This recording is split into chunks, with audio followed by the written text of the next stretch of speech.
Kaimon, after the late touchdown, 41 seconds left, how hard was it to stay positive as a defense after that with fourth down play, knowing that you would have to make a play to win the game later on? I mean, believe it or not, it wasn't that hard not to stay positive, you know what I'm saying? So I feel like for us, we just knew that for one, 41 seconds with our offense, that's a lot of time. So I feel like we had a lot of confidence in our offense to drive the field, to score, or at least make a field goal, which we did. But situations like that, man, you just got to be ready for sudden change like that. We did very well all of it to that point, and so it wasn't that hard. Even though all that happened, it wasn't that hard to. It wasn't that hard to not be to stay. It wasn't that hard to not be positive later on. And so I think I worded that wrong, but I'm sorry. No, but so yeah, I feel like for us it was just us like understanding like listen, understand this is a negative, but we can turn this into a positive. Let our offense drive down the field, make a play, and so that kind of we was already locked in, ready for the next thing.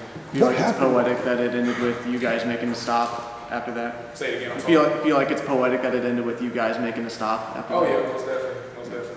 So what happened in the fourth quarter with you guys defensively, and to compare what happened in the last couple of ACC games when there were some tough fourth quarter you guys didn't win, you were still able to find a way to win this game while having a tough time in the fourth quarter defensively? I feel like with us it was just we made adjustments while being in the fourth quarter. Like we had adjustments coming out of the half, and it's like there were some things that were working, some things that were not. And just us keeping constant communication, not only with us amongst the players, but with the coaches as well. It's like, hey, we might need to do A, B, C, D. And with our coaches, man, they're very understanding. They'll listen to us and just understand, like, hey, we may need to do this differently or this differently. So I feel like we made the right adjustments in the fourth quarter. There were some things that we got some leaky yardage on some of these things. I mean, everything, it ain't going to be ran perfectly. So, we'll definitely watch that on film later on. But like I said, we just made adjustments and it handled a little bit of our situations when it wasn't looking that good. And then we made adjustments and then it started looking positive for us. Well, you in the game, really was regulation over time, but Cedric Gray was on the sideline really yelling at you guys and getting on you guys. Do you remember kind of what he was saying and how did that kind of you guys go? Cedric's just an emotional leader, man. When I know from afar it may look like he's getting on people or he's yelling at people, but Ced is just one of those guys, man. He's just as passionate just as everybody else, but he's just more vocal with it. He was just basically telling us like, man, listen, just because this happened, we still got to pick it up, we still got to be confident, we got to still make a play, we still got a chance to stop to win this game and stuff like that. So he was just basically vocalizing what everybody else was thinking, and he was just trying to get our heads up and get us back on track. Take me through the emotion of that 2-point conversion. Just when you see it's failed, just give us some rushing, just kind of what's going through your head.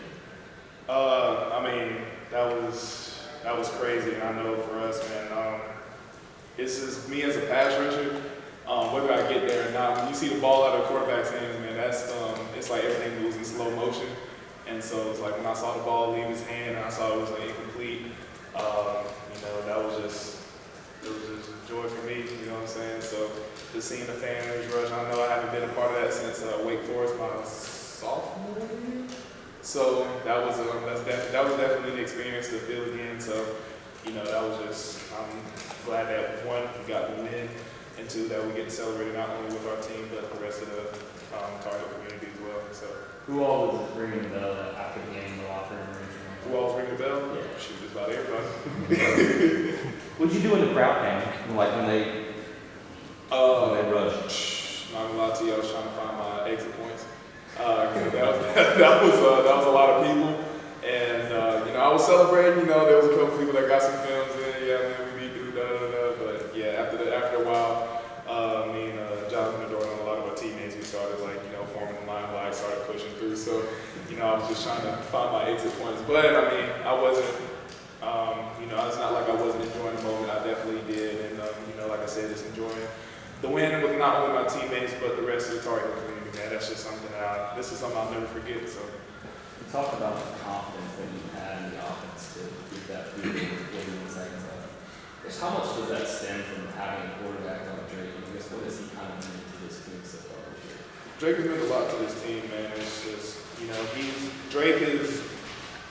he's not that vocal, but vocal when he needs to be. and he has full confidence in himself, whether he has a good game or to a standard that he feels like he hasn't reached. And that's the best. I feel like that's one of his best traits is that he has unwavering confidence no matter what the game is looking like, no matter what his stats look like, no matter what his performance is looking like. He's like, listen, we're going to get this right here. We're going to get this. We're going to score for y'all. I know y'all going to stop it. We're going to keep on getting we're going to keep on chewing the clock, running the ball, passing if needed, and stuff like that. So having Drake, as great as he is, man, it's a blessing to have. I know, man, I know there's some things in his game that he knows he could have done better, and there's some things that he's done really well in his game. But you know, as of right now, man, I'm just glad to have him on my team and not going against him. So Sometimes it's cliche to say a team had to dig deep down to get a win, but how deep did you guys have to dig tonight to get this win? oh, we had to dig deep. You know, Duke has a very talented team, and I know for the past couple of weeks it's been very rough for them, but man, they got dogs on the offensive side, they got dogs on the defensive side, and hats off to their quarterback, man. He handled pressure very well, and so for him, I feel like this is his second career start, correct? So with him getting this and handling the pressure, handling the crowd, the away crowd, a packed out crowd, and being willing to handle all the pressure that was happening around him, miscommunications if they had any, going down to the wire of it. So hats off to them, and hats off to their offense, man, because they brought it. And yeah, we had to dig deep for this win. And every win is not going to be easy for us, and we understand that. And we have to understand that every team that we're going to go against is going to bring us their best. So. All right, we get set. I was going to ask you about just how was it kind of taking in the whole senior day spectacle as well, just before the game, just kind of take us through that and just how that was there. I mean, this is my first time, so I mean this is definitely an experience. I made it through the walk, so I didn't cry, so that was great. My parents did though, but my mom didn't. I ain't gonna put none on my dad. But just everything leading up to it, and then walking out, experiencing my parents, experiencing the win, and of course now we're here. So I give the senior day at 8. Of course the overtime was definitely a very stressful situation, but besides that, man, I wouldn't change it any other way. Katie, you have a decision to make. Have you thought much about that? Because you can come back and play another year. I don't know yet. All right. Thanks, Cameron. Appreciate you. Thanks, Katie. Appreciate it.